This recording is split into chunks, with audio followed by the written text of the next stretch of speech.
Ато зонасындaki хаберлерге кечеміз. Паскаль янын базар күнінде эки Украин арбей яраланды.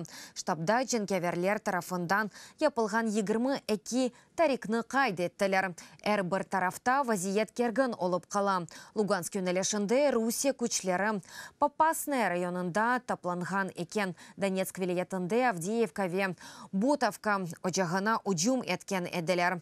Бұның елей ишғал етілген Горловка янындаки Зайцевагаве, Светлодарск янында ярлешкен Мирновская қасабасында да атеш ачылған еді. Приазовьеде етілген тариклерінің сайысы Энзияде олғандар.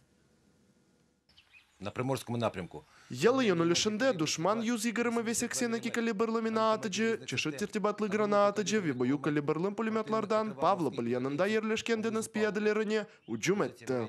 Гнутова районында ерлешкен мевзімлерге женкеверлер юз егірімі калибрлымина атыжы, автоматик гранатыжылардан атеш ачты. Водяной эдейсе сексенікі калибрлымина атыжы, ветанкларға қаршы гранатыжыларны ишлетті. Широкина Велебединская и моичелерыне боевиклер Хафиф Селяндан уджум етті.